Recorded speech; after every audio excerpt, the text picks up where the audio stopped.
Okay, good morning. Welcome to the first episode of, well, this should be a standalone episode, I expect. I'm gonna look at a game called Influent. It's a language learning game, kind of. It's sold on Steam in an interesting way. So in Steam, it has one DLC per language. And my push-to-talk key being the back key also is going to be problematic here. But anyway, as you can see, right, if you're buying the game, you also have to basically pick a bundle as to which you are going to buy. Now, because I've moved to Sweden, I kind of am trying to learn Swedish. This is definitely not the only way that I'm trying to learn Swedish. I also attend Swedish for immigrants here, and I'm also looking forward to using Duolingo. That course is just about to hit beta, so I may even talk about it later this episode.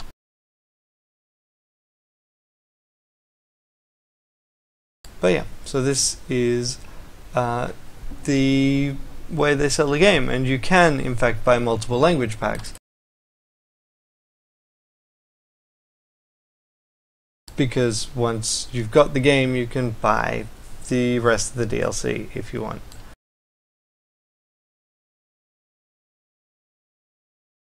So I've played some Influent before. I played it just after it came out. Just after it came out on Steam. My understanding is that there was a Kickstarter for it, and it was originally set up as a game specifically to learn Japanese, but they have since expanded it because they can use the same thing. But that's why there's like Science and Technology Japan and that kind of thing. So Influent, language learning game. In terms of options, it's pretty sparse. It's actually running full screen. I don't know why I had it selected windowed there.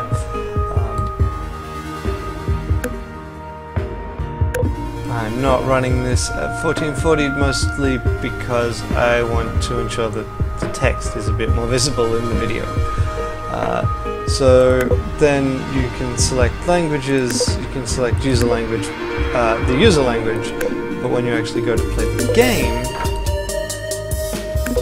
it will ask you to pick a language. So when I actually started, there wasn't this odd thing. I actually sent feedback to the developer asking them to add this, because in Swedish words have gender. They're either common or neutral, and it is actually pretty important to know whether something is an N or an et word.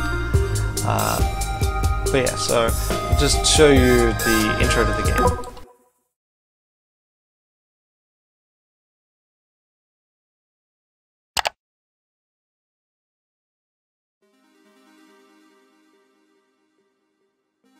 Hey Firestarter, my name is Andrew Cross and I'm an independent inventor. Recently I developed an awesome handheld language learning device known as the Sanji Genji 10. I brought my prototype to a major technology corporation and things were really taking off. That is, until somebody stole it! But that's okay, because I'm here to prove the Sanji Genji 10 is my invention and I need your help. Over the course of this campaign, I will demonstrate the effectiveness of my device. And to do so, I hereby vow that I will learn 100 words. Wait, make that 200. No, 300 words in a foreign language. Don't you make me go to 4. As I learn, you can follow me right here on Firestarter. Join me as I learn my first few words right now.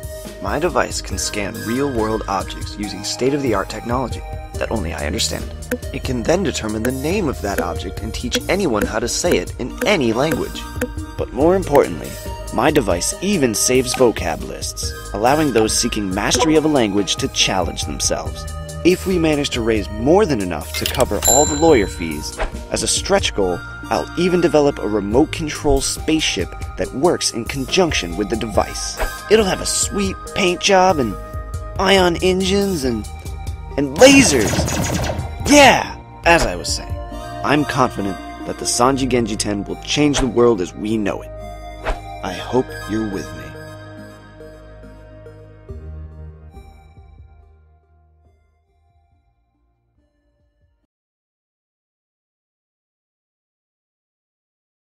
And now it'll load the actual game. That intro video doesn't play every time. That's why I started a new save. And I'll just go through the very basic, grab the first 10 words. It's got a nice little helper bar that you very quickly go through and it'll tell you all the controls. But it's basically WASD. I generally use the FPS mode, although that does mean that you can't dismiss the hint box, so yeah. Blah blah blah, I don't care. Okay, so I generally use the FPS mode because that's kind of what I'm most comfortable with, but you can equally not use it, and then you still move around with WASD. It's a third-person camera. You use right-click to rotate the screen, Rapport. and you can double-tap things to have it then be scanned. So the way I generally, or the way I've tried this game has been basically go to one area and just scan all the objects in that area. Tidning. And the reason for that is it makes at least the initial memorization of a set of words much simpler. Later on I would Matta. want to mix them up a bit more, but a lot of this really gives you kind of a Sandaler. geography to your vocabulary, Paraply. I guess. But yeah, so Dörr. door. If you hold down the control key, you can select subparts of certain things. So, for example, dörrknopp. Flygblad. And we're getting the gender, but like they didn't re-record the audio, so we don't actually get anything Innertak. new on that. And here's our 10th word. Dörrram. Then, once you've got a vocab list, you want to try and learn it. And the way it does this, at least initially, is a time attack.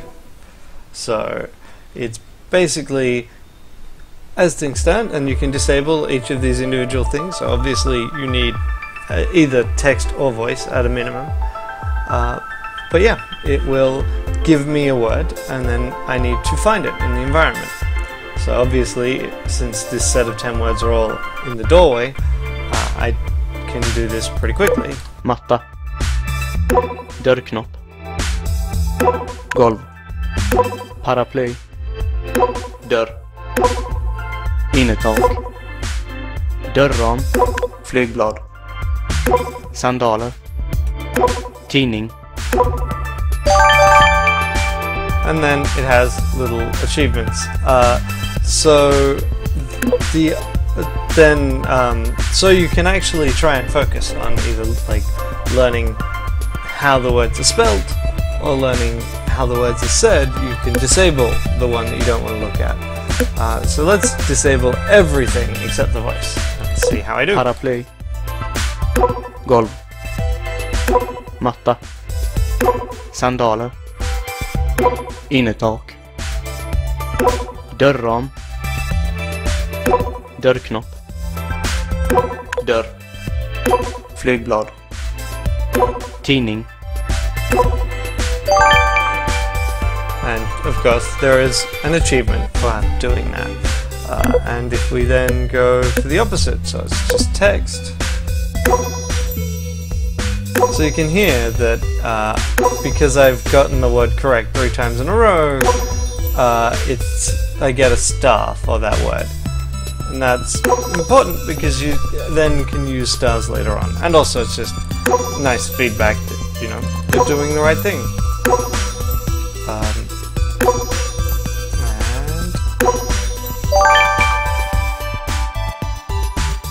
Golv. And if we go into our vocab list, I think it is. Oh no, just up here, to do. It'll actually tell you what some of these achievements are. Right? And a lot of it is locations or just types of categories. If we go back into our vocab list, we can see that all of those words now are starred. But you can also go in. So this actually, it'll change the word it says, but it doesn't actually change whether or not you can recognize that word according to the game.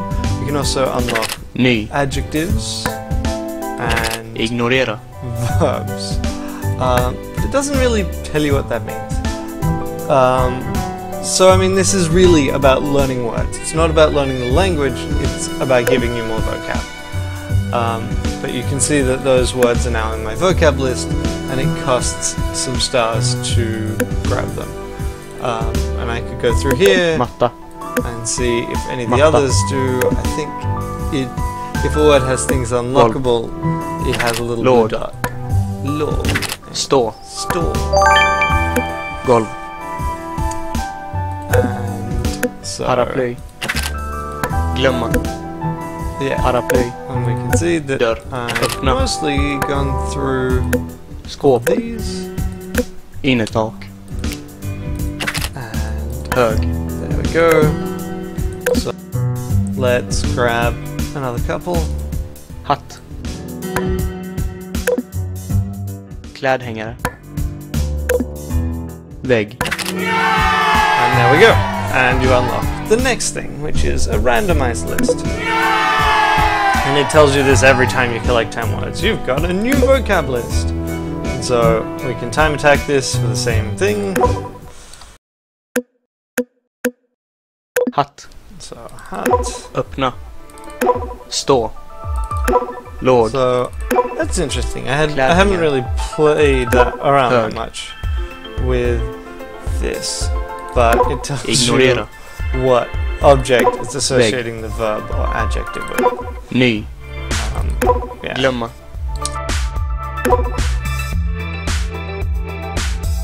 But obviously, if I would replay this, let's turn off hints. What does it do there? Låg. Ah, there we go. So låg was Glömma. floor. Glömma is that's a good question. Öppna. Umbrella. Oh, forget, of course. Open the door. Hatt. Hat. Klädhängare. Clothes hanger. Stå. You want to stand on the floor. News. Hög. Hög. Ignorera. You ignore the news. Vägg. Or newspaper. And there we go. And yeah. And we master them the same way. Now I'm gonna quit and go to my other save, so I can. I guess I'll show off the random word list as well. Glömma. Whoops. Screw it. I'll go to the biggest save I have on this. I actually have played most of this on my laptop, where I'm not recording, and it does not use Steam Cloud, so the saves are entirely separate.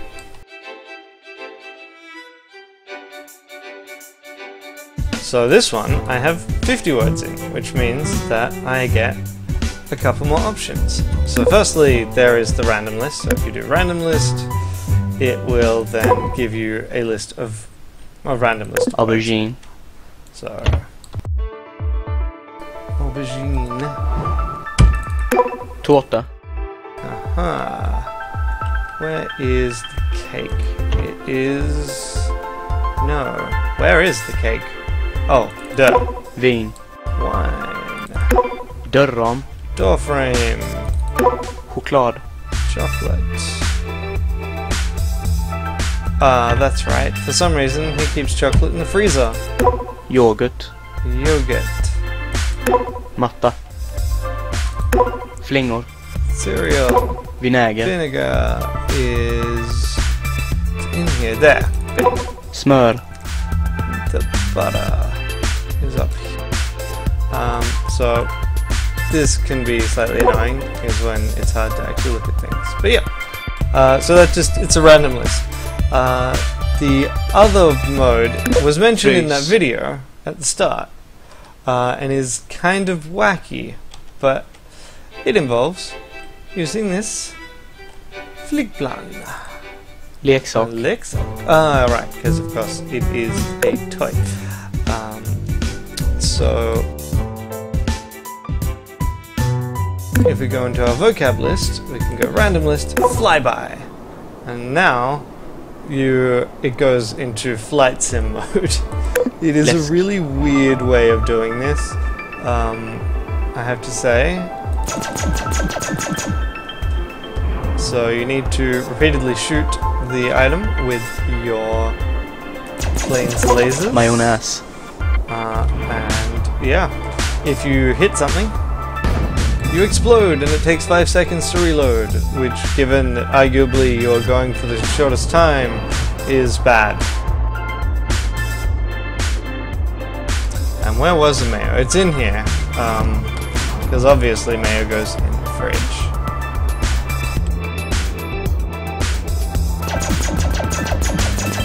Morot.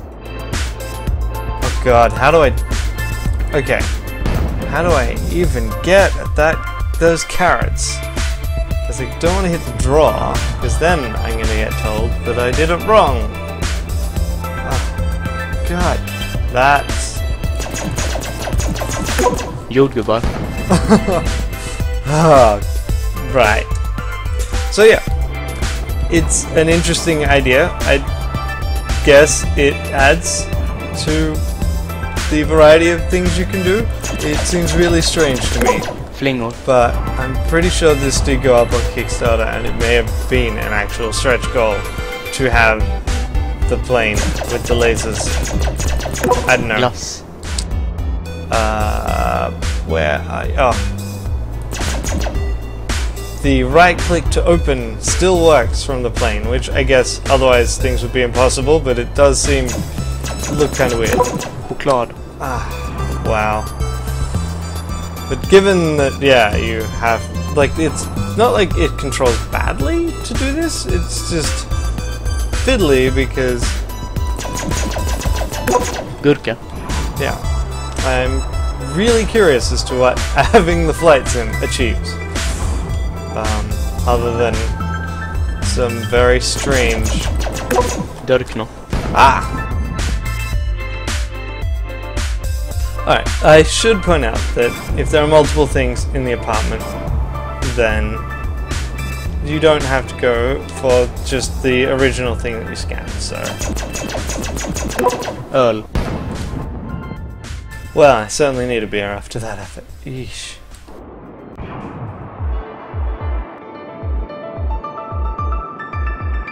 So, beer's up here, isn't it? No, that's soy sauce.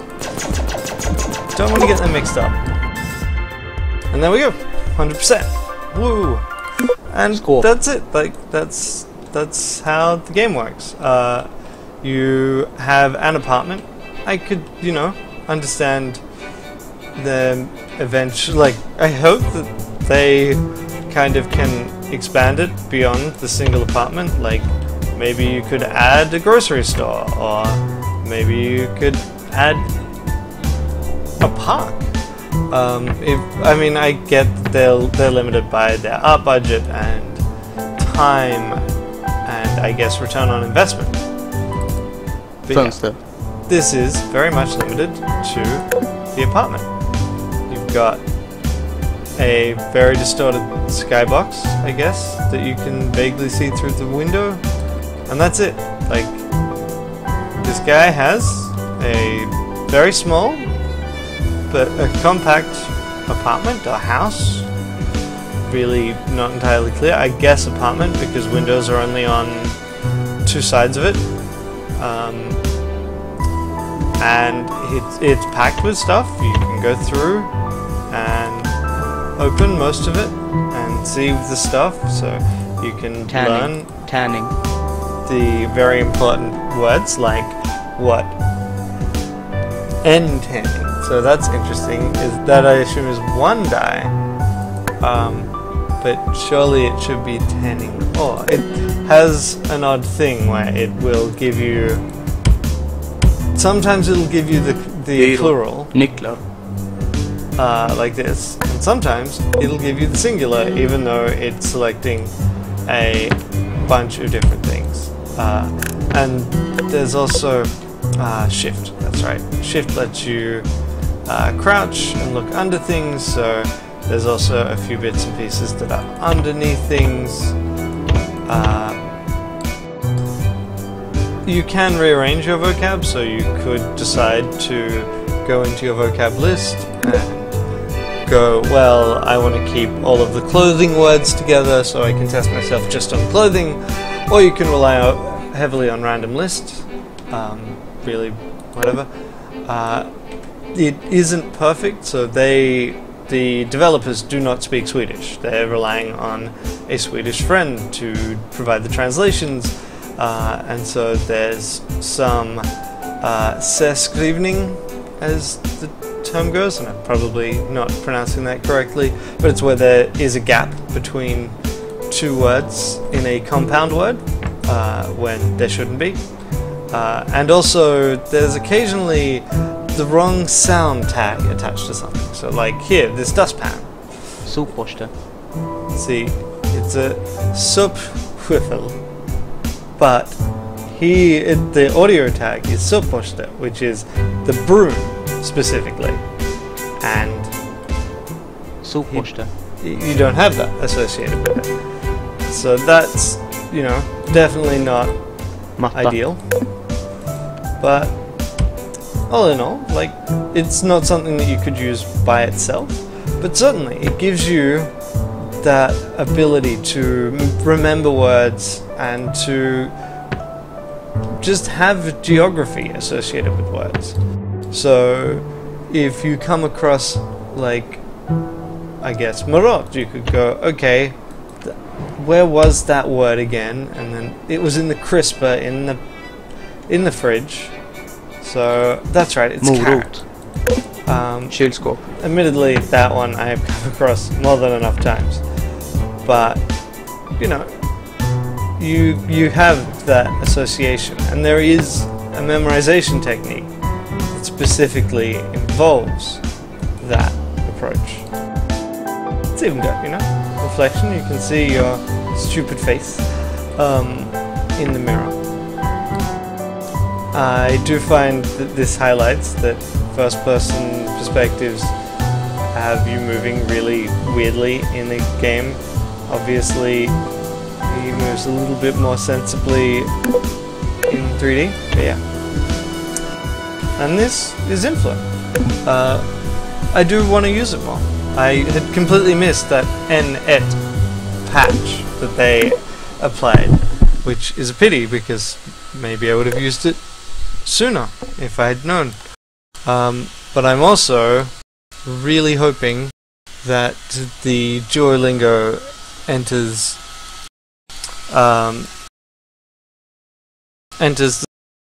the second stage of the Incubator soon. So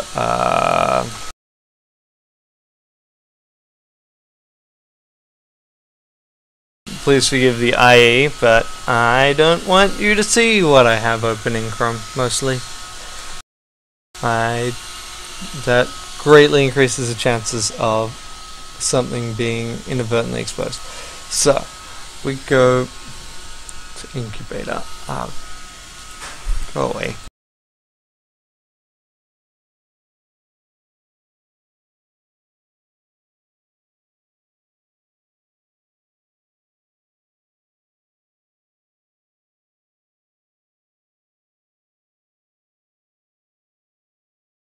I've been tracking this for a while, and basically looking forward to it. I've used Duolingo to learn a bit of German, but I kind of stopped because I wanted to learn Swedish, since that is more directly applicable.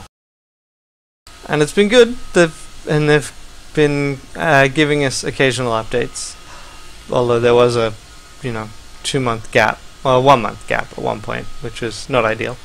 And literally 2 days ago, they said, "Hey, we have about 300 words left. We're nearly there. They're 90% of the way in through phase 1, and phase 2 you can actually use yourself." So I'm really keen to see that come out, and yeah, hopefully get to prata some Svenska. Alright, well, I guess with that, I'll leave it here. I hope you've enjoyed it, and yeah, it's just some information about Influent and learning Swedish.